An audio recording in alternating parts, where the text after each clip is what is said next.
නමෝ තස්ස භගවතු අරහතු සම්මා සම්බුද්දස්ස නමෝ තස්ස භගවතු අරහතු සම්මා සම්බුද්දස්ස නමෝ තස්ස භගවතු අරහතු සම්මා සම්බුද්දස්ස. හැම දිනාටම තෙරුවන් සරණ ප්‍රාර්ථනා කරනවා. පින්වතුනි, අපි මේ කල්පයන් ගැන පුංචි විග්‍රහයක් කරගන්න උත්සාහයක් ගමු. බොහෝ වෙලාවට අපි සත්බුදුරජාණන් වහන්සේලා, ඒ වගේම සූවිසි බුදුරජාණන් වහන්සේලා, අටවිසි බුදුරජාණන් වහන්සේලා ගැන අපි කතා කරනවා. ඒ අතර බොහෝ වෙලාවට අපි කල්පය, ඊළඟට සාරා සංකේය කල්පලක්ෂය, අසංකේය ගණන්, මේ වගේ වචන අපිට නිතර බණට අහන්න ලැබෙනවා. සමහර වෙලාවට අපි කල්පය කියවට අපිට තේරුමක් නැහැ කල්පය කියන්නේ කොච්චරක්ද, අසංකේයයක් කියන්නේ කොච්චරක්ද, ඔය සාරා සංකේය කල්පලක්ෂය කියන්නේ කොච්චර කාලයක්ද, අපිට එහෙම දැනුමක් නැහැ. ඒ නිසා අපි චුට්ටක් මේ ගැන තේරුම් ගන්න උත්සාහයක් ගමු. මේ කාරණා අපිට තේරෙනකොට, වැටහෙනකොට පින්වතුනි, සංසාරය පිළිබඳ සසර බියක් උපදිනවා. බුදුරජාණන් වහන්සේ මේ ධර්මාවබෝධයේ පිණිස සද්ධාව ඇති වෙන්න නම් සසර දුක, සංසාර බිය දකින්න ඕනේ බව බුදුරජාණන් වහන්සේ දේශනා කරනවා. ඒක උන්වහන්සේ පෙන්නන උපනිෂ කියන සූත්‍රයේ. බුදුරජාණන් වහන්සේ වදාලා දුක්ඛූපනිසා සද්ධා. සද්ධාවට හේතුව තමයි සසර දුක, සංසාර බය. කෙනෙකුට සංසාර බයක් ඇති වෙනවා නම් සතර අපායේ වැටි වැටි යන භයානක සංසාර ගමන ගැන. මේ කල්පයන් වල කලාතුරකින් බුදු කෙනෙක් මේ ලෝකේ කල්ප 100,000 ගණනකට සැරයයි පහළ වෙන්නේ. බුදු කෙනෙක්ගේ බණපදයක් අහනවා කියන්නේ කොච්චර දුර්ලභද. එතකොට මේ වගේ කාරණා වැටහෙනකොට, තේරෙනකොට තමයි කෙනෙකුට අප්‍රමාදීව ධර්මයේ කරා යන්න වමනාවක්, හැඟීමක්, ආසාවක් ඇති වෙන්නේ. ඉතින් ඒ නිසා අපි මේ කල්පය ගැන තේරුම් ගන්න උත්සාහයක් ගමු. පින්වතුනි, දවසක් බුදුරජාණන් වහන්සේගෙන් එක බමුණෙක් ඇවිල්ලා අහනවා, ස්වාමීනි, ඔය කල්පය කියනවා, කල්පය කියන්නේ කොච්චරක්ද කියලා. එතකොට මේ බමුණට බුදුරජාණන් වහන්සේ කල්පය උපමාවකින් කියනවා. ඒ වගේම තවත් භික්ෂූන් වහන්සේ නමකටත් කල්පය විග්‍රහ කරපු උපමාවක් තියෙනවා. මේ හැම අවස්ථාවෙන් බුදුරජාණන් වහන්සේ පෙන්නනවා කල්පයට අවුරුදු වලින්. දැන් අපි ගණන් හදන්නේ අවුරුදු දෙන්නේ. අවුරුදු 100යි, 1000යි, ලක්ෂයයි, ඉලක්කම් වලින්, බිංදු ගණන් වලින් තමයි අපි සාමාන්‍යයෙන් යමක් තේරුම් ගන්න උත්සාහයක් ගන්න. හැබැයි බුදුරජාණන් වහන්සේ වදාලා කල්පයට අවුරුදු වලින් අවුරුදු 100යි, 1000යි, ලක්ෂයයි, බිංදු ගානකින්, ඉලක්කමකින් කියන්න බැරි තරම් දීර්ඝයි කියනවා. එතකොට මේ බමුණ අහනවා, ස්වාමීනි, එහෙමනම් එතකොට කල්පය අපි තේරුම් ගන්නත් එපා, ඉලක්කමකින් කියන්න බැරි නම් ස්වාමීනි අපි කොහොමද තේරුම් ගන්නේ? අපිට තේරෙන උපමාවක් කියන්න කියනවා. අන්න එතනදී බුදුරජාණන් වහන්සේ දේශනා කරනවා, එහෙමනම් මෙන්න මෙහෙම දෙයක් හිතන්න කියනවා. අපි හිතෙන් හිතාගන්න කියනවා, යොදුනක් දිග, යොදුනක් පළල, යොදුනක් කුස විශාල ගල් පර්වතයක් හිතන්න කියනවා. එතන යොදුන කියලා කියන්නේ සැතපුම් 16ක් කියනවා.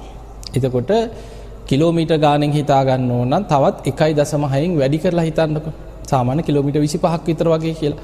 එතකොට මේ වගේ යොදුනක් දිග, යොදුනක් පළල, යොදුනක් උස විශාල ගල් පර්වතයක් තියෙනවා. මේ ගල් පර්වතේ කුහර නැති, සිදුරු නැති, බොල් වෙච්ච නැති තනි කළු ගලක් කියලා හිතාගන්න. අවුරුදු 100කට එක වතාවක් යන්තම් කෙනෙක් සිනිදු සලුවකින් උඩින් පිහදාගෙන යනවා. ඒ කාලේ තිබ්බ වටිනාම සලුව, ඊටාම සිනිදුම සලු තමයි කසී සලු කියලා හඳුන්වන්නේ. ඉතින් බුදුරජාණන් වහන්සේ පෙන්නනවා, මහණෙනි, යමෙක් හිතන්න කියව මේ උඩින් යනකොට අපි හිතමු කසී සලුවක් නිකන් ගෑවිගෙන යනවා කියලා. අන්න ඒ වගේ සලුවක් මේ ගල් පර්වතේ පිහදානවා කියලා හිතන්න. හැබැයි අවුරුදු 100කටම එක වතාවයි. ආයෙමත් අවුරුදු 100කට පස්සේ තවත් එක වතාවක් යන්තම් උඩින් පිහදාන. ආයෙමත් අවුරුදු 100කට පස්සේ එක වතාවක් උඩින් පිහදාන. බුදුරජාණන් වහන්සේ වදාළ, මහණෙනි, වෙන කිසිම හේතුවක් නිසා නොවේ. අර පිස දැමීම නිසා මේ ගල් පර්වතය ගෙවිලා අවසන්ම වෙලා යන දවසක් එයිද කල්පය ඊටත් වඩා දීර්ඝයි කියලා හිතන්න කියනවා. එතකොට ඔන්න අපිට නිකන් සාමාන්‍යයෙන් හිතෙනවා එහෙමනම් කල්පය කියන්නේ අපිට අවුරුදු වලින් බින්දු ගානකින් කියාගන්න බැරි තරම් දීර්ඝයි කියලා ටිකක් තේරෙනවා. තව උපමාවක් තියෙනවා. ඒකෙන් තව චුට්ටක් තේරුම් ගන්න පුළුවන්. මේ උපමාවේ බුදුරජාණන් වහන්සේ පෙන්නවා යොදුනක් දිග අර වගේම සැතපුම් 16ක් දිගට සැතමුම් 16ක් පළල ඒ තරම් උස අබ කන්දක් හිතන්න කියනවා. අබ ඇට ඔබ දන්නවා පුංචිම අබ ඇටවල ප්‍රමාණය ඔබ දන්නවා. අවුරුදු 100කට අර විශාල අබ කන්දෙන් එක පුංචි අබ ඇටයක් අයින් කරනවා. ආයෙමත් අවුරුදු 100ක් ගත වුණාට පස්සේ තව එක අබ ඇටයක් අයින් කරනවා. තවත් අවුරුදු 100කට පස්සේ එක අබ ඇටයක් අයින් කරනවා. බුදුරජාණන් වහන්සේ වදාලා යම් කාලයක් එනවද ওই විශාලම අබ කන්ද අඩු වෙලා අර එක ඇටේ අයින් කිරීම නිසා අබ කන්ද අවසන් වෙන කාලයක් එයිද? කල්පේ වගේ කියලා හිතන්න කිය. එතකොට ওই උපමා දෙකෙන්ම අපිට පේන්නේ කල්පය කියන එක මොනතරම් දීර්ඝ කාලයක්ද. ඊළඟට අටුවාවල කල්පය විස්තර කරන ක්‍රමයක් තියෙනවා. මහා කල්පයක්. මේ මහා කල්පයකට අන්තක් කල්ප 64ක් තියෙනවා. ඒ මහා කල්පය ඉවර වෙන්න අන්තක් කල්ප 64 ඒවා 4ක් තියෙනවා. හැබැයි පළවෙනි 64 තමයි මනුස්ස දිවිය බ්‍රහ්ම මේ සතර අපායේ වැටි වැටි යන සත්වයන් මේ ලෝකවල සැරිසරමින් යන්නේ අන්තක් කල්ප 64ක් පමණයි. මෙන්න මේක මේ විදිහට තේරුම් ගන්න. අන්තක් කල්ප 64ක්. එතන එක අන්තක් කල්පයක් කියලා කියන්නේ මනුස්ස ලෝකේ ජීවත් වෙන මිනිස්සුන්ගේ ආයුෂ ටික පරම්පරාවෙන් පරම්පරාවට දැන් අද අපි ඉන්නේ අඩු වෙන කාලෙක. වැඩි වෙන කාලත් විශ්වයේ තියෙනවා. මිනිස් ආයුෂ අවුරුදු 10 ඉඳන් ආයුෂ ටික වැඩි වෙලා අසංකේයයට අවුරුදු අසංකේයයට වැඩි වෙනවා කියනවා. ඔබට මේ විග්‍රහය තේරුම් හිතනකොට සමහර වෙලාවට හිතෙන්න පුළුවන් මේව නම් හිතා ගන්නවත් බෑ කියලා. හැබැයි යම් මට්ටමින් හරි මේ සසරේ බිය තේරුම් ගන්න ඔබ මේක තේරුම් ගන්න උත්සාහයක් ගන්න. එතකොටයි අපිට සංසාර බියක් උපදින්නේ. මිනිස්සුන්ගේ ආයුෂ අර ටික වැඩි වෙලා අවුරුදු වලින් අසංඛේයයට වැඩි වෙනවා. එහෙම වැඩි වෙච්ච ආයුෂ අවුරුදු අසංඛේයයෙන් ඉඳන් අඩු වෙවි ඇවිල්ලා ආයෙමත් අවුරුදු 10ට අඩු වෙනවා. අවුරුදු 10ට අඩු වෙනකොට අන්තක් කල්ප විනාශ සිද්ධ වෙනවා. එතකොට ඔන්න ඔය විදිහට අවුරුදු 10 ඉඳන් ආයුෂ වැඩි වෙලා අවුරුදු අසංඛේයයට වැඩි වෙලා එතන ඉඳන් අඩු වෙවි ඇවිල්ලා මිනිස් ආයුෂ අවුරුදු 10ට අඩු වෙනවා නම් අන්න එතන තමයි එක අන්තක් කල්පයක්. එතකොට ඒ වගේ අන්තක් කල්ප 64ක් මහා කල්පයකට පිහිටනවා. එතකොට මේ පළවෙනි අන්තක් කල්ප 64 තුල සත්වයන් උපදින තල 31ක් පිහිටනවා. මේක ලෝක ධාතුවක් තුල. එතකොට මේ වගේ ලෝක ධාතු තව බොහෝ ප්‍රමාණයක් ධර්මයේ විස්තර වෙනවා. හිරු සඳුගේ ආලෝකයේ විහිදෙන පරාසය තුල බුදුරජාණන් වහන්සේ පෙන්වන මනුස්ස ලෝක එකයි. දිව්‍ය ලෝක 6ක් තියෙනවා. චාතු මහරජික තාවතින්සේ යාමය තුසිතය නිම්මාන රති පරිනිමිත වසවත්ති. ඊළඟට රූපී බ්‍රහ්ම ලෝක 16ක් තියෙනවා. අරූපාවචර බ්‍රහ්ම ලෝක 4ක් තියෙනවා. සතර අපායක් තියෙනවා. එතකොට ඔය ඔක්කොම ගත්තාම තල 31ක් එනවා. මේ සත්වයන් පින්පව් අනුව ඉපදී ගමන් කරන මේ තල 31කින් යුක්ත සත්වයන් ඉපදෙමින් මැරෙමින් ගමන් කරන කාල අර පළවෙනි අන්තක් කල්ප 64ෙම පවතිනවා. ඒ අන්තක් කල්ප 64 අවසන් වුණාට පස්සේ එතනින් එහාට තවත් අන්තක් කල්ප 64ක් තිස්සේ මේ විශ්වයත් ලෝක ධාතුත් විනාශ වෙමින් පවතිනවා. ඒක තමයි ඔබ අහලා ඇති සත්ත්‍ය සූර්යෝද්ගමන සූත්‍රයේ සඳහන් වෙනවා සූර්යාවිගේ තවත් ආලෝකයේ පෘථිවියට වැටෙන කාලයක් එනවා කියන්නේ. තව බොහෝ කාලයක් යනකොට තවත් සූර්යාවිගේ ආලෝකයේ වැටෙනවා. මෙහෙම ගිහිල්ලා මේ ඇල දොළ ගංගා හිඳිලා විශාල වැව් හිඳිලා මහා සාගරේ පවා හිඳීගෙන ගිහිල්ලා මේ පෘථිවියත් ගිනිගෙන පුපුරලා විනාශ වෙලා මේ අකනිටා බඹලෝ දක්වා ගිනිදැල් විහිදෙනවා කියන මේ සියල්ල විනාශ වෙනවා. එතකොට මේ විනාශ වෙමින් පවතින කාලය අර මහා කල්පයේ දෙවනි අන්තක් කල්ප 64 පුරාම විනාශ වෙමින් පවතිනවා කියන. ඊට පස්සේ විනාශ වෙලා පවතිනවා තවත් අන්තක් කල්ප 64ක්.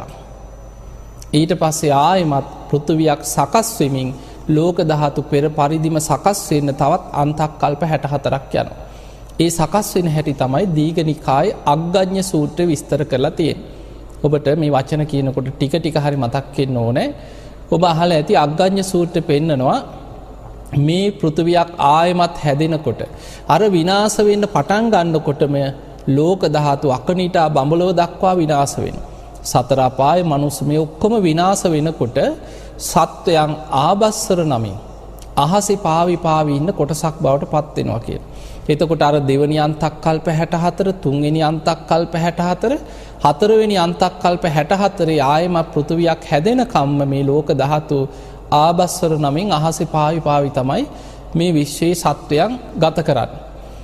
එතකොට ආයමත් අර තුන්වෙනි අන්තක්කල්ප 64 මේක හැදෙනකොට ඉස්සල්ලාම හැදෙන පෘථිවිය කිරිවල යොදේ වගේ කියන. ඔබ අහලා ඇති. අර ආබස්සර නමින් අහසේ පාවි පාවි ඉන්න සත්වයන් මේ පෘථිවිය ඉස්සලා ආග්‍රහණය කරන රස පොළොවක් කියන. ඊට පස්සේ ටික ටික මේ පොළොව මට්ටමට ලං වෙලා අර පොළොවේ තියෙන මේ පෘථිවි රසය දිව ගාලා බලන්න පුරුදු වෙනවා කියන. ආහාර කරගන්න.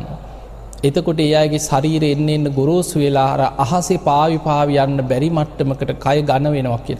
එතකොට ඔහොම ටික ටික මේ පෘථිවියක් හැදෙන හැටි මුලින්ම ආයම සකස් වෙනකොට ඒ පොළොවේ හටගන්න බීජ වර්ග ඔබ අහලා ඇති බදාලතා වැල් ඇල්වී කියලා හටගන්නවා කියන භූමි පපඩම් කියලා පොළොවෙන් පහළ වෙනවා කියන ආහාර වර්ග. එතකොට මේ වගේ දිග දේශනාවක් තියෙනවා. ඒක තියෙන්නේ අග්ගඤ්ඤ සූත්‍රයේ. එතකොට මෙන්න මේ දේශනා අහලා තියෙන කෙනෙකුට දැන් මේක ගලප ගන්න පුළුවන්. දැන් මම මේ කියවේ එක මහා කල්පයක ප්‍රමාණය. එතකොට එක මහා කල්පයකට අන්තක් කල්ප 64 ඒවා හතරක් තියෙනවා. හැබැයි පළවෙනි 64 විතරයි මනුස්ස දිව්‍ය බ්‍රහ්ම මේ සතර අපායවල් එක්ක මේ සත්වයන් අපාය වැටි වැටි මෙහෙම යන කාල තියෙන. ඒ නිසා සාමාන්‍යයෙන් අර පළවෙනි 64 තමයි ගණනය වෙන්නේ. ඊට පස්සේ ඉතුරු ටික වෙන්නේ විනාශ වෙමින් පවතිනවා. ආයි අන්තක් කල්ප 64ක් විනාශ වෙලා පවතිනවා. ආයි අන්තක් කල්ප 64ක් සකස් වෙමින් පවතිනවා. දැන් මෙන්න මේ සම්පූර්ණ අන්තක් කල්ප 64 ඒවා හතරක් කියන්නේ මහා කල්ප එකක් ඔය. එතකොට හිතන්න ඔබට දැන් මේ ටික අහගෙන ඉන්නකොටත් ඔළුව අවුල් වෙන්න පුළුවන්. ඔය එක අන්තක් කල්පයක ප්‍රමාණය. එක කල්පයක්. ඒ එක කල්පය වගේම තවත් අසංඛේය හතරකුත් තවත් ඒ වගේ කල්ප ලක්ෂයක් තමයි සාරා සංඛේය කල්ප ලක්ෂයක් කියන්නේ.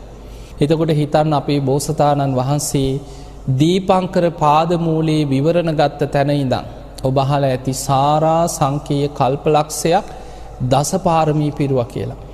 එතකොට මේ සාරා සංඛේය කල්පලක්ෂයක් දසපාරමී පුරපු කාලය එතකොට දැන් ඔබට නිකන් හරි හිතා ගන්න පුළුවන් අර අපි කතා කරේ අන්තක් කල්ප 64 ඒවා හතරක් අන්න ඒ තමයි එක මහා කල්පයක්. එතකොට ඒ වගේ මහා කල්ප අසංඛේය හතරකුත් තවත් කල්ප ලක්ෂයක්. එතකොට බලන්න මොනතරම් දීර්ඝ කාලයක්ද කියලා හිතා ගන්නවත් පුළුවන්. තවත් විදිහකට තේරුම් ගත්තොත් මේ වගේ. අර අපි උපමා දෙකක් කිව්වේ. විශාල යොදුනක් දිග යොදුනක් පළල ගල් පර්වතයක්. අවුරුදු 100කට එක වතාවක් යන්තම් පිස දමනවා. ආයි අවුරුදු 100කට එක වතාවක් පිස දමනවා. එතකොට යම් කාලයක් එනවද මේ විශාල ගල් පර්වතයේ ගෙවිලා අවසන් වෙන්නේ. දැන් ඔබට ඕක තේරුම් ගන්න මෙහෙම හිතන්න. ඔබ දැකලා ඇති ඔය නිතර මිනිස්සු ඇවිදගෙන යන තැන්වල ගල් පතුරු තියෙන අපි හිතමු සලපතල මළුවක් කියලා. ඔබ දන්නවා විශාල චෛත්‍ය පූජනීය පුණ්‍ය භූමිවල පොළොවට ගල් පතුරු අල්ලලා තියෙනවා. අපි ඒවට කියන සලපතල මළුව. එතකොට මිනිස්සු නිතර මෙතනින් ඇවිදගෙන යනකොට අර පාදයටම අඩිය තියලා යන්තම් එතන මැදිලා පොඩ්ඩක් නිකන් වල වගේ හැරෙනවා. අඩි සලකුණු පිහිටලා ඇති. ඔබ සමහරට දැකලා ඇති එක්ක වතුර පාරවල් ගිහිල්ලා හැරිලා කාණු වගේ අර ගල්වල පොඩ්ඩක් හැරිච්ච තැන් තියෙනවා. එතකොට බලන්න එක ගලක් උඩ ගල් පතුරක් උඩින් පොඩි ප්‍රමාණයක් හරි නිකන් වල වගේ හැරෙන්න නම් කී වතාවක් කොච්චර මිනිස්සු එතන අඩිය තියලා යන්න ඕනද? පොඩි ප්‍රමාණයක් ගලක් ගෙවෙන්න. එතකොට හිතන්න මේ උපමාව විශාල යොදුනක් දිග යොදුනක් පළල යොදුනක් උස මේ විශාල ගල් පර්වතය කවුරුත් මේ ඇවිදලා ගෙවෙන කතාවක් නෙමෙයි මෙතන තියෙන්නේ. සිනිඳුම සලුවකින් යන්තම් උඩින් පිහදාලා අවුරුදු 100කට එක වතාවයි ඒක. ආයි අවුරුදු 100කට පස්සේ තමයි ආයි යන්තම් පිස දමන්නේ. එතකොට මේ වගේ හේතුවක් නිසා අර වගේ විශාල ගල් පර්වතයක් ගෙවෙන්න යම්තා කාලයක් ගතවෙයිද මහා කල්පයක් ඒ වගේ කියලා හිතන්න කිය. එතකොට ඔබට ආයි ඒ උපමාවෙන් තේරුම් ගන්න පුළුවන් එවැනි මහා කල්ප අසංකීය හතරකුත් තවත් කල්ප ලක්ෂයක් තමයි සාරා සංකීය කල්ප ලක්ෂය කියන්නේ. අසංකේය කියන්නේ කීයද කියන එක ඔය අටුවාවල බින්දු ගානකින් විස්තර 1.140ක් හැටියට විස්තර වෙනවා අසංකේය. එතකොට හිතන්න ඒ වගේ අසංකේයේව හතරකුත් තවත් කල්ප ලක්ෂයක්. පිංගතුනි මේකේ අපි තේරුම් ගන්න ඕනේ තවත් භයානකම දෙයක් තමයි මේ සාරා සංකේය කල්ප ලක්ෂය තුල ලෝකේ පහළ වුණේ බුදුරජාණන් වහන්සේලා 24 නමක් විතරයි. අන්න ඒක තමයි අපිට තේරුම් ගත යුතු භයානකම දේ. සාරා සංකේය කල්ප ලක්ෂයකට මේ විශ්වයේ පහළ වෙන්නේ බුදුවරු 24 නමයි. අර කියපු මහා කල්ප අසංකේය බැගින් අවස්ථා 4ක් මේ විශ්වය බුද්ධ ශූන්‍යව තිබිලා තියෙනවා. එක බුදු කෙනෙක් පහළ වෙලා පිරිනිවන් පෑවට පස්සේ මහා කල්ප අසංකේයයක් බුද්ධ ශූන්‍යයි. ඒ කියන්නේ අර වගේ කල්ප 1.140ක් අසංකේයයක් කියන්නේ. බුද්ධ ශූන්‍යයි. බුදුවරු නෑ විශ්වයේ. බුද්ධ කියන වචනයක්වත් අහන්නවත් නැතුව එවැනි කාල විශ්වයේ ගෙවිලා යනවා. ඊළඟට කල්ප 10000 20000 බුද්ධ ශූන්‍යව ගෙවිච්ච කාල ගැන දේශනාවල සඳහන් වෙනවා. ඒ නිසා තමයි එදා මීට සාරා සංකේය කල්ප ලක්ෂයකට පෙර එකම කල්පේ බුදුවරු 4 නමක් පහළ වෙනවා. තණ්හංකර, මේදංකර, සරණංකර, දීපංකර කියලා 4 නමක් පහළ වුණා. අන්නේ 4 නමක් බුදුවරුන්ගෙන් 4 වෙනි බුදුරජාණන් වහන්සේ තමයි දීපංකර බුදුහාමුදුරුවෝ. ඒ දීපංකර බුදුරජාණන් වහන්සේගෙන් තමයි අපේ බෝසතාණන් වහන්සේ දා සුමේද තාපසයන් වහන්සේ හැටියට විවරණ ගත්තේ. ඒ විවරණ ගත්තට පස්සේ එතන ඉඳන් තවත් බුදුවරු 24 නමකගෙන් විවරණ අරගෙන තමයි මේ මහා භද්‍ර කල්පේ 4 වෙනි බුදුරජාණන් වහන්සේ හැටියට සම්මා සම්බුද්ධත්වයට පත් වෙන්නේ. අන්න එතකොට ඔබ තේරුම් ගන්න එහෙමනම් එකම කල්පේ බුදුවරු 4 නමක් පහළ වුණා. මීට සාරා සංකේය කල්ප ලක්ෂයකට පෙර. ඒ 4 නමගෙන් 4 වෙනි බුදුහාඳුරන්ගෙන් තමයි විවරණ ගත්තේ. ඒ විවරණ ගත්ත බුදුවරු ප්‍රමාණය තමයි සූවිසි බුදුවරු කියන්නේ. එතකොට බුදුරජාණන් වහන්සේලා 24 නමයි. අපි ওই සූවිසි බුද්ධ වන්දනා කරන්නේ ඒ බුදුවරු වෙනුවෙන්. එතකොට අපේ බුදුහාඳුරුත් එකතු වුණාම 25 නමයි. එතකොට අර සාරා සංකේය කල්ප ලක්ෂයකට පෙර ඒ කල්පේ විවරණ ගන්න පෙර පහළ වෙච්ච තව බුදුවරු 3 නමක් හිටියා. තණ්හංකර, මේදංකර, සරණංකර. අන්නේ 3 නමත් එකතු වුණාට පස්සේ 28යි. ඒ තමයි 8 බුදුරජාණන් වහන්සේලා. එතකොට අපිට දේශනාවලින් අපි 8 බුදුරජාණන් වහන්සේලා උදෙසා පූජාවන් පවත්වනවා. ඊළඟට සූවිසි බුද්ධ වන්දනා පවත්වනවා. ඊළඟට සමහරු වර්තමානයේ බහල ඇති සත්බුදුවරුන්ට වන්දනාවල් පවත්වනවා. සත්බුදුරජාණන් වහන්සේලා ගැන කතා වෙන්නේ අර බුදුරජාණන් වහන්සේලා 28 නම 24 නම ගත්තත් මේ අපි ඉන්න කාල්පයට ආසන්නම කල්ප 91ක් තුල පහළ වෙච්ච බුදුරජාණන් වහන්සේලා 7 නම. එතකොට මේ ළඟ බුදුවරු කීප නමක් පහළ වෙනවා. හැබැයි ළඟ කිව්වට කල්ප වලින් ගත්තොත් මීට කල්ප 91කට පෙර තමයි විපස්සී කියන බුදුරජාණන් වහන්සේ මේ විශ්වයේ පහළ වෙන්නේ. විපස්සී බුදුරජාණන් වහන්සේ පහළ වෙලා පිරිනිවන් පෑවට පස්සේ මහා කල්ප 60ක් බුද්ධ ශූන්‍යයි. එතකොට අර අපි කතා කරපු උපමාව හිතා ගන්නකො. අර ගල් පර්වතයක් ගෙවෙන, විශාල අබෑට කන්දක් ගෙවෙන. එතකොට එවැනි කාල 60ක් මහා කල්ප 60ක් විපස්සී බුදුහාඳුරන්ගෙන් පස්සේ ආයෙමත් බුද්ධ කියන වචනේවත් ලෝකේ අහන්න නෑ, බුද්ධ ශූන්‍යයි. ඊට පස්සේ එකම කල්පේ බුදුවරු දෙනමක් පහළ වෙනවා. සිකී, වෙස්සබූ කියන බුදුරජාණන් වහන්සේලා දෙනම. හැබැයි ඔබ මතක තියාගන්න ලෝකේ බුදුවරුන්ගේ ධර්මතාවයක් තමයි එකම කල්පේ එකවර පහළ වෙන්නේ නැහැ. ඒ කියන්නේ එකම කල්පේ දැන් සිකී බුදුහාඳුරු පහළ වෙලා ඉන්නකොටම වෙස්සබූ බුදුහාඳුරුත් ඒ කාලෙම පහළ වෙන්නේ නැහැ. එකම කල්පේ පෙර පසු තමයි පහළ වෙන්නේ. ඒ කියන්නේ දැන් මේ මහා භද්‍ර කල්පේ පළවෙනි අන්තක් කල්පේ කකුසඳ බුදුහාඳුරු, දෙවෙනි අන්තක් කල්පේ කෝණාගමන බුදුහාඳුරු, තුන්වෙනි අන්තක් කල්පේ කාශ්‍යප බුදුහාඳුරු, හතරවෙනි අන්තක් කල්පේ තමයි ගෞතම බුදුහාඳුරු. එතකොට මේ අතර බුද්ධ ශූන්‍ය කාලෙකුත් ගෙවිලා තමයි ආයි බුදු කෙනෙක් පහළ වෙන්නේ. ඒ අරෙන්න එක බුදු කෙනෙක් ලෝකෙ වැඩ ඉඳමින් දහම් දෙසනකොට ඒ නගරෙකම තව බුදු කෙනෙක් ආයි පහළ වෙන්නේ. එතකොට හිතන්න මීට කල්ප 31කට කලින් අර කල්ප 91කින් කල්ප 60ක් බුද්ධ ශූන්‍යව තිබිලා මීට කල්ප 31කට පෙර තමයි සිකී වෙස්සබූ කියන බුදුවරු දෙනම පහළ වෙන්නේ. උන්වහන්සේලා දහම් දෙසලා ඒ බුද්ධ ශාසන අතුරුදහන් වුණාට පස්සේ ආයි කල්ප 30ක් බුද්ධ ශූන්‍යයි කියන්නේ. එතකොට අපි මේ මහා භද්‍ර කල්පේ පහළ වෙන්න කලින් ආයි කල්ප 30ක් බුද්ධ ශූන්‍යව තිබිලා තමයි අපි මේ ඉන්න මහා භද්‍ර කල්පේ උදා වෙන්නේ. දැන් අපි ඉන්නේ බුදුවරු 5 නමක් පහළ වෙන කල්පයක් තුලයි මේ ඉන්නේ. ඒ නිසා තමයි මහා භද්‍ර කල්පය කියලා මේ කල්පයට කියන්නේ. පින්වතුනි මේ කල්පයට අපි ධර්මයේ කියන්නේ මහා භද්‍ර කල්පය. ඒකට හේතුව බුදුවරු 5 නමක් පහළ වෙන. දැන් ඔන්න ඔබට තේරුම් ගන්න පුළුවන් අපි අර මුලින්ම කියපු කරුණු ටික ආයි මතකයට ගන්න. ඒ තමයි මහා කල්පයකට අන්තක් කල්ප 64 ඒවා 4ක් තියෙනවා. මේ අපි ඉන්නේ මහා භද්‍ර කල්පේ. මේ මහා භද්‍ර කල්පයටත් අර වගේම අන්තක් කල්ප 64 ඒවා 4ක් තියෙනවා. අපි ඉන්නේ මහා භද්‍ර කල්පේ අර පළවෙනි අන්තක් කල්ප 64 හතරවෙනි අන්තක් කල්පේ මේ ඉන්නේ.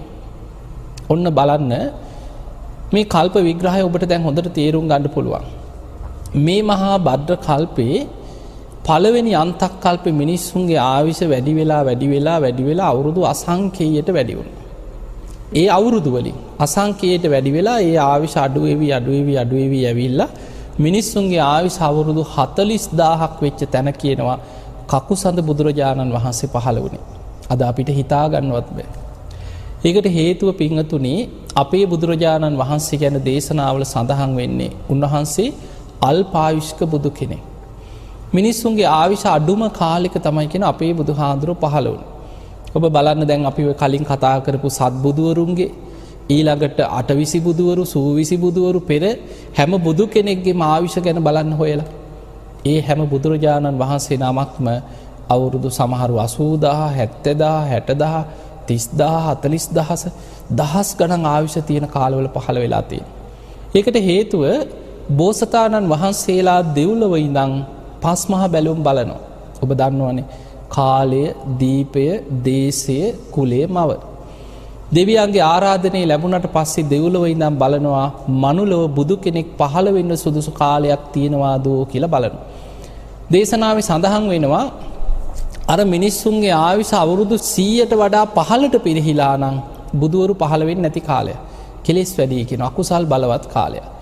ඊළඟට මිනිස්සුන්ගේ ආයුෂ වැඩි වෙලා තියෙන කාලේ අවුරුදු ලක්ෂයට වඩා වැඩි නම් බුදුවරු පහළ වෙන්නේ නැහැ කියනවා.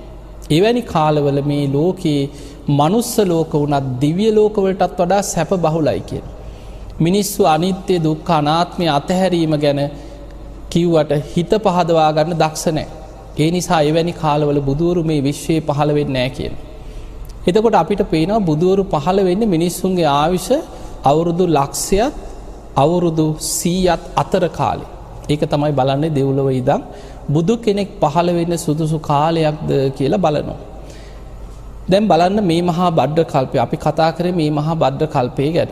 මේ මහා භද්‍ර කල්පයේ පළවෙනි අන්තක් කල්පේ මිනිස්සුන්ගේ ආයුෂ වැඩි වෙලා අවුරුදු අසංඛේයයට වැඩි වෙනවා. එහෙම වැඩි වෙච්ච ආයුෂ අඩු වෙවි ඇවිල්ලා මිනිස් ආයුෂ අවුරුදු 40000 වෙච්ච තැන තමයි කකුසඳ බුදුරජාණන් වහන්සේ පහළ වුණේ. ඒ පළවෙනි අන්තක් කල්පයේ තුල. එතකොට කකුසඳ බුදුහාඳුරු පිරිනිවන් පෑවට පස්සේ ඒ බුද්ධ ශාසනෙත් අතුරුදහන් වෙලා අර 40000ට තිබ්බ ආයුෂ අඩු වෙවි ඇවිල්ලා අවුරුදු 10ට අඩු වෙලා පළවෙනි අන්තක් කල්පේ විනාශ වුණා. එතනින් මේ මහා භද්‍ර කල්පේ පළවෙනි අන්තක් කල්පේ අවසానයි. ඊට පස්සේ ඒ අන්තක් කල්ප විනාශයකදී වෙන්නේ කෙලෙස් උස්සන්න වෙලා එක්ක මිනිස්සු ස්වභාව ධර්මයෙන් විනාශ වෙනවා, එක්ක ජලයෙන් විනාශ වෙනවා කියන. එක්ක ගින්නෙන් විනාශ වෙනවා අන්තක් කල්ප. එක්ක සුළඟෙන් විනාශ වෙනවා. එහෙම නැත්නම් මිනිස්සු මෘග සංඥා පහළ වෙලා එකිනෙකා ව්‍යායුධ වලින් මරාගෙන විනාශ වෙනවා. මේ අන්තක් කල්ප විනාශවලදී ටික දෙනෙක් ජීවිත බේර ගන්න. ඔක්කොම ලෝකයාම විනාශ වෙන්නේ නැහැ. කෙලෙස් උස්සන්න වෙලා මරාගෙන විනාශ වෙනකොට ටික දෙනෙක් බේරෙනවා. දැන් අර පළවෙනි අන්තක් කල්පේ අවුරුදු 10ට අඩු වෙලා විනාශ වෙලා ටික දෙනෙක්ගේ ජීවිත බේරුණා. ඒ අයගෙන් පටන් ගත්ත මේ මහා බද්ද කල්පයේම දෙවනි අන්තක් කල්පය. එතකොට පරම්පරාවෙන් පරම්පරාවට ඒ අය ටික ටික ගුණධර්ම පුරන යුගයක් ආයි මතුවෙනවා කියනවා. එහෙම ගුණධර්ම පුරාගෙන යනකොට ලෝකේ එන්න බොහෝම දියුණු දිව්‍ය ලෝක වගේ සැප බහුල කාල බලවත් වෙනවා. මිනිස්සුන්ගේ ගුණධර්ම බලවත් වෙනකොට ආයමත් දෙවනි අන්තක් කල්පෙත් අර ආයුෂ වැඩි වෙලා අවුරුදු අසංකේයයටම වැඩි වෙනවා. එහෙම වැඩි වෙච්ච ආයුෂ එතන ඉඳන් අඩු වෙවි ඇවිල්ලා මිනිස් ආයුෂ අවුරුදු 30000 වෙච්ච තැන තමයි කෝණාගමන බුදුරජාණන් වහන්සේ පහළ වුණේ. ඔන්න එතකොට කකුසඳ බුදුහාඳුර පහළ වුණේ පළවෙනි අන්තක් කල්පේ මිනිස්සුන්ගේ ආයුෂ අවුරුදු 40000යි. කෝණාගමන බුදුහාඳුර පහළ වුණේ මේ මහා බද්ද කල්පේම දෙවනි අන්තක් කල්පේ. ඒ වෙනකොට මිනිස්සුන්ගේ ආයුෂ අවුරුදු 30000යි. ඒ 30000 ආයුෂත් අඩු වෙලා අවුරුදු 10ට අඩු වෙලා දෙවනි අන්තක් කල්පේ විනාශ වෙනවා. ඊට පස්සේ ජීවිත බේරෙන අයගෙන් ආයුෂ ආයි ටික වැඩි වෙවි අවුරුදු අසංකේයයට වැඩි වෙන කාලයක් එනවා. එහෙම වැඩි වෙච්ච ආයුෂ අඩු වෙවි ඇවිල්ලා මිනිස්සුන්ගේ ආයුෂ අවුරුදු 20000 වෙච්ච කාලේ තමයි කාශ්‍යප බුදුරජාණන් වහන්සේ පහළ වෙන්නේ. මේ මහා බද්ද කල්පයේ තුන්වෙනි බුදුහාඳුරු කාශ්‍යප බුදුහාඳුරු පහළ වෙනකොට මහා බද්ද කල්පයේ තුන්වෙනි අන්තක් කල්පේ මිනිස්සුන්ගේ ආයුෂ අවුරුදු 20000යි. ඒ 20000 ආයුෂ අඩු වෙලා අවුරුදු 10ට අඩු වෙලා තුන්වෙනි අන්තක් කල්පේ විනාශ වෙනවා. ඊට පස්සේ පටන් ගන්න ඉතුරු වෙන ටික දෙනෙක්ගෙන් හතරවෙනි අන්තක් කල්පේ. ඒ හතරවෙනි අන්තක් කල්පේ ආයෙමත් ටික ආයුෂ වැඩි වෙලා අර විදිහටම අවුරුදු අසංකේයයට වැඩි වෙනවා. එහෙම වැඩි වෙච්ච ආයුෂ අඩු වෙවි ඇවිල්ලා මිනිස් ආයුෂ අඩුම වෙලා අවුරුදු 120ක් වෙච්ච තැන තමයි අපේ ගෞතම බුදුහාඳුරු පහළ වෙන්නේ. එතකොට බලන්න උන්වහන්සේගේ ආයුෂ ගත්තොත් කකුසඳ බුදුහාඳුරන්ගේ කාලේ 40000. කෝණාගමන බුදුහාඳුරන්ගේ කාලේ 30000. කාශ්‍යප බුදුහාඳුර පහළ වෙනකොට තුන්වෙනි අන්තක් කල්පේ 20000. අපේ ගෞතම බුදුහාඳුර පහළ වෙන්නේ හතරවෙනි අන්තක් කල්පේ මිනිස්සුන්ගේ ආයුෂ අවුරුදු 120ක් වෙච්ච තැන. 100ට වඩා චුට්ටයි වැඩි. 100ට වඩා පහළට ආයුෂ පිරිහුණා නම් මේ මහා බද්ද කල්පේ හතරවෙනි අන්තක් කල්පේ බුදුරු පහළ වෙන්නේ නැහැ. එතකොට යන්තම් අපේ පිනකට එදා අපේ ගෞතම බුදුහාඳුරෝ පහළ වුණා. දැන් හිතන්න උන්වහන්සේ දැන් අපිට තේරෙන ටිකක් කියමු. දැන් ඔය කියපු ඔක්කොම අපි තේරුම් ගත්තට අපිට ගොඩක් තේරෙන්නේ නැති දේවලුත් ඇතිනේ. දැන් අපිට තේරුම් ගන්න පුළුවන් චුට්ටක් හිතන්න මෙහෙම. ඒ තමයි අපේ බුදුරජාණන් වහන්සේ පහළ වෙනකොට මිනිස්සුන්ගේ ආයුෂ අවුරුදු සාමාන්‍ය ආයු අපේක්ෂාවම අවුරුදු 120යි. හැබැයි ඊට වඩා දැන් බක්කුල මහරහතන් වහන්සේ අවුරුදු 160ක් වැඩ හිටියා. අනුරුද්ධ මහරහතන් වහන්සේ අවුරුදු 150ක් වැඩ හිටියා. විසාකා ආනන්ද හාමුදුරුවෝ මහා කාශ්‍යප හාමුදුරුවෝ ඔය වගේ මහරහතන් වහන්සේලා ගිහි උපාසක උපාසිකාව පවා අවුරුදු 120ක් නිරෝගීව ජීවත් වෙච්ච අය ගැන සඳහන් වෙනවා. එතකොට පින්වත්නි අපිට පේනවා එහෙනම් අදට වඩා බුදුහාමුදුරන්ගේ කාලේ ආයුෂ අවුරුදු 50කින් 60කින් හරි යම් වැඩියක් තිබිලා තියෙනවා. දැන් අද හිතන්න අද අපි ඉන්න කාලේ මේ බණ ටික අහන අද මේ ජීවත් වෙන කාලේ මිනිස්සුන්ගේ ආයුෂ අවුරුදු 100නුත් පල්ලෙහාට පිරිහිලා නැද්ද කියලා බලන්න. දැන් අද වෙනකොට සාමාන්‍ය ආයු අපේක්ෂාව අවුරුදු 65 70 75 සමහර රටවල් තියෙන අවුරුදු 75 80 උපරිම ඔය වගේ 70 80 අතර. ඔබ සාමාන්‍යයෙන් හිතමු 70යි කියලා. අපි නිකන් සාමාන්‍යයෙන් මුළු ලෝකෙම ඉන්න මිනිස්සු ගත්තොත් අද කෝටි 700කට වඩා ජීවත් වෙන ලෝක ජනගහනේ එක රටවල් වල ආයු අපේක්ෂාවේ අවුරුදු කීපය අඩු වැඩිකක් තියෙනවා. හැබැයි අපි සාමාන්‍යයක් හිතමු මේ ලෝකේ දැන් ජීවත් වෙන මිනිස්සුන්ගේ ආයුෂ අවුරුදු 70ක විතර කියලා හිතාගන්න. එතකොට බුදුරජාණන් වහන්සේ පිරිනිවන් පාලා දැන් අපි ඉන්නේ අවුරුදු 2563 ඉවරයි. එතකොට අවුරුදු 2563ත් අයින් කරමු 2500යි කියලා ඔබ හිතන්න. අවුරුදු 2500ක් වෙනකොට මිනිස්සුන්ගේ ආයුෂ අවුරුදු 120 ඉඳන් අඩු වෙලා දැන් 70 මට්ටමට අඩු වෙනවා. එතකොට අපිට පේනවා ආයුෂ අඩු වෙන වේගය. අවුරුදු 100කට අවුරුදු 2කින් වගේ තමයි ආයුෂ අඩු වෙවි ඇවිල්ලා තියෙන්නේ. මේ වේගෙන් අනාගතයේ හිතුවොත් තව අවුරුදු 2500ක් යනකොට මේ 70 වෙනුත් තව 50ක් අඩු වුණොත් 20යි.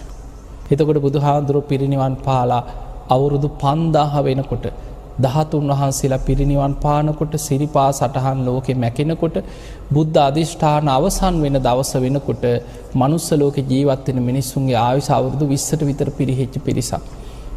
ඒ බුද්ධ ශාසනයේ ගෞතම බුද්ධ ශාසනයේ ධාතුන් වහන්සේලා පවා බුද්ධ අධිෂ්ඨානයෙන් පවතින අවුරුදු 5000ක් කල් යනකම් විතරයි කියලා. දැන් මේ ධාතුන් වහන්සේලාත් පිරිනිවන් පාලා තව අවුරුදු 200ක් යනකොට අර 20 ආයුෂත් අඩු වෙලා 10ට බහිනවා. අපි මේ ඉන්න 4 වෙනි අන්තක්කල්ප විනාශය ගැන අපේ බුදුරජාණන් වහන්සේ දීඝනිකායේ පෙන්නනවා චක්‍රවර්ති සීහනාද කියලා සූත්‍රයක. මේ 4 වෙනි අන්තක්කල්ප විනාශ වෙන විස්තරයක් තියෙනවා, දීර්ඝ විස්තරයක්. බුදුරජාණන් වහන්සේ පෙන්නනවා මහණෙනි මිනිස්සුන්ගේ ආයුෂ අවුරුදු 100න් 15ට පිරිහෙනකොට මිනිස්සු තුල බලවත්ව කෙලෙස් 3ක් වැඩෙනවා කියලා. අධර්ම රාගයයි, විෂම ලෝභයයි, මිත්‍යා ධර්මයයි. මේ කෙලෙස් වර්ධනය වෙනකොට මිනිස්සු අකුසල් වලින් විකෘති වෙලා, කෙලෙස් වලින් විකෘති වෙලා සත්තුන්ට අන්තයි කියන.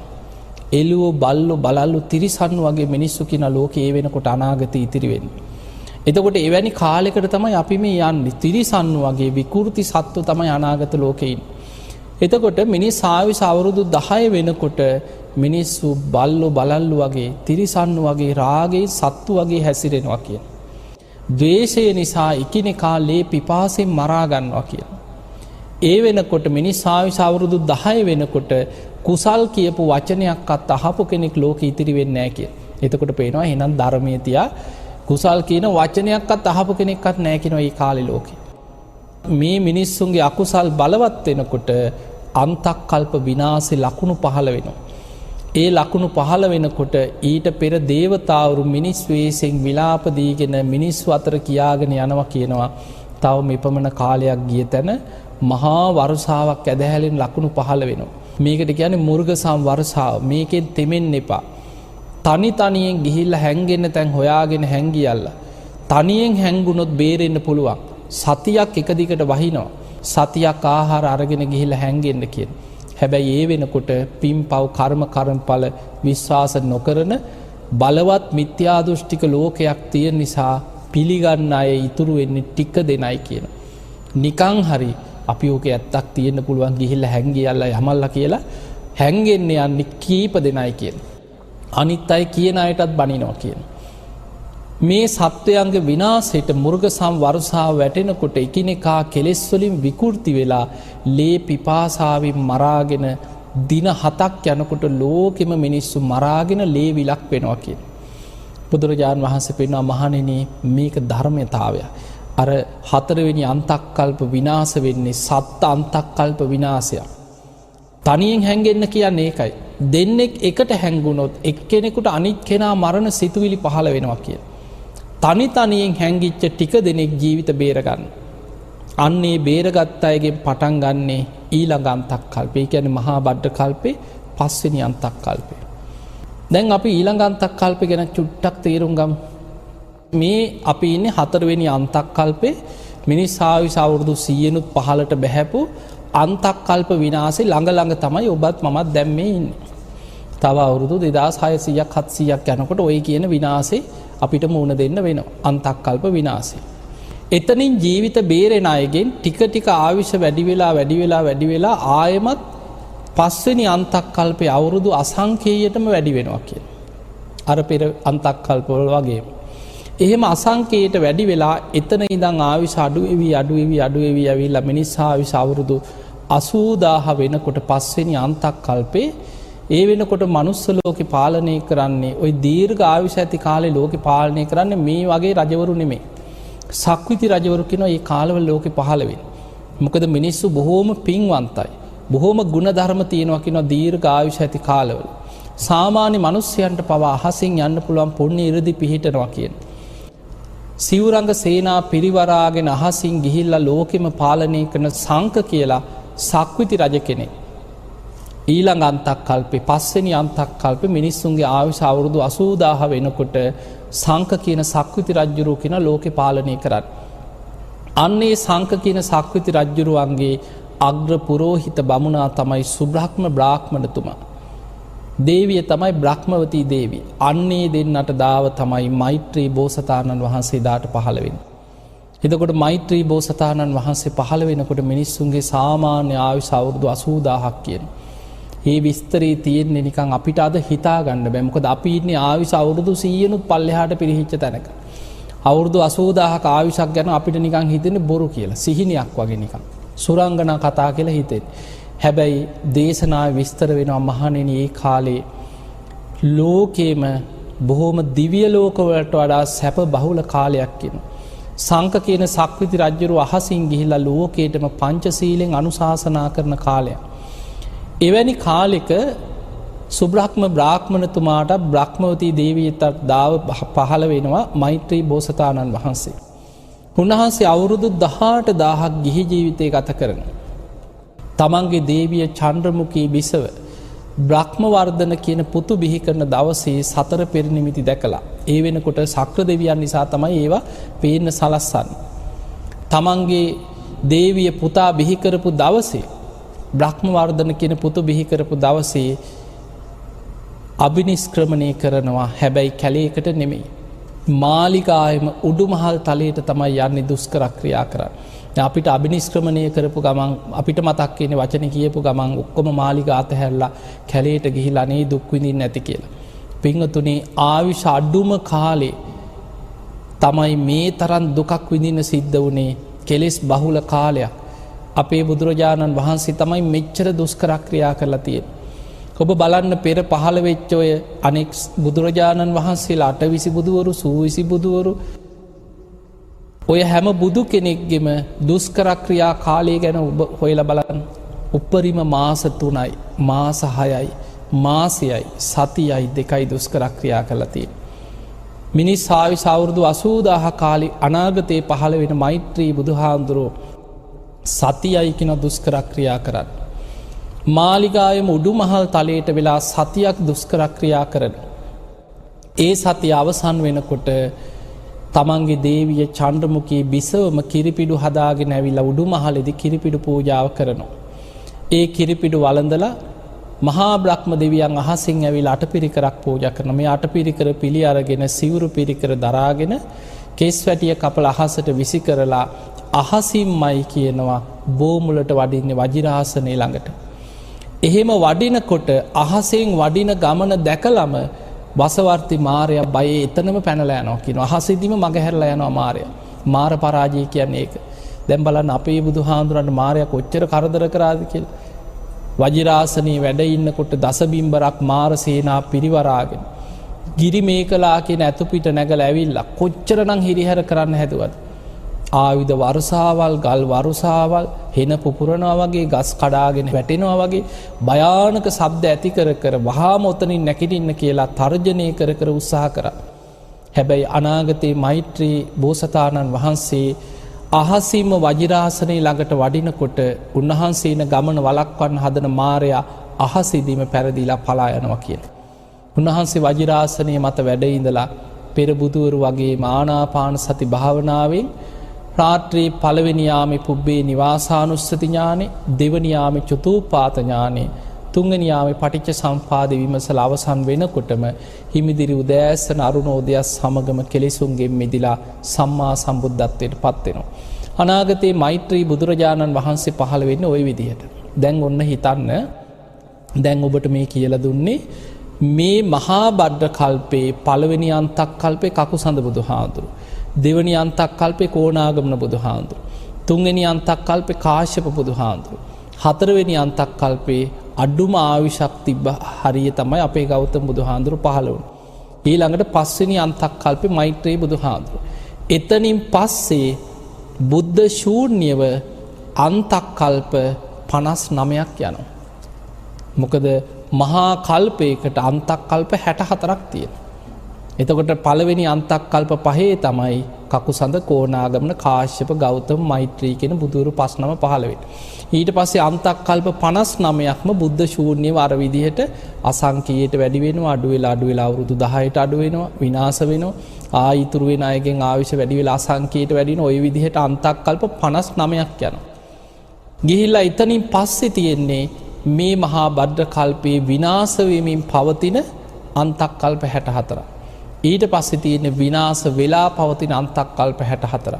ඊට පස්සේ තියෙන්නේ ආයමත් සකස් වෙමින් පවතින අන්තක් කල්ප 64ක්. ඔය විදිහට අන්තක් කල්ප 64 ඒවා හතරම අවසන් වෙච්ච තැන තමයි මේ මහා භද්‍ර කල්පය කියන මහා කල්ප ඉවර වෙන්නේ. එතනින් එහාට තව විශ්වයේ කල්ප කීයක් බුද්ධ ශූන්‍යද කියලා අපි කවුරුත් දන්නේ නැහැ. අනාගත මෛත්‍රී බුදුහාඳුරු තමයි අනාගතයේ බුද්ධ ශූන්‍ය කල්ප ගැන පෙන්නන්නේ. එහෙමනම් අපිට පේනවා අපි මේ ජීවත් වෙන්නේ භයානකම කාලයක. මේ විශ්වය තුල භයානකම කාලයක්. හැබැයි අපිට මිනිසුන්ගේ ආයුෂ අවුරුදු 100න් 15ට පිරිහිච්ච තැනක ඉඳන් හරි යන්තම් බණපදයක් අහන්න පිනක් තිබ්බා. ඒ නිසා මේ විශ්වය තුල බුදු කෙනෙක්ගේ බුද්ධ කියන වචනේ පවා අහන්න ලැබෙන එක ඉතාම දුර්ලභයි. එවැනි දුර්ලභ බුදු කෙනෙක්ගේ බුද්ධ වචනයක් බණපදයක් අහන්න ලැබෙන වෙලාවේ ඔබ ලෝකෙ කොහේ හිටියත් ධර්මයේ දියුණු කරගන්න උත්සාහයක් ගන්න. අප්‍රමාදී වෙන්න. සද්ධාව දියුණු කරගන්න. සීල් ගුණ දහම් රකින්න. අපාය බය දකින්න. මරණ සතිය වඩන්න. අප්‍රමාදීව ධර්මයේ දියුණු කරගන්න උත්සාහයක් ගන්න. ඉතින් ඔබ හැම දිනාටම අද මේ කල්ප විග්‍රහයත් එක්ක අටවිසි බුදුවරු, සූවිසි බුදුහාමුදුරුවෝ, සත්බුදුවරු, ඒ වගේ මහා කල්පයේ තුල බුදුවරුන්ගේ පහළ වෙච්ච ආකාරය, බුද්ධ ශූන්‍ය කල්පවල ස්වභාවයත් සංසාර බයත් ගැනයි ඔබට මේ දේශනාවේදී විස්තර කරලා දුන්නේ.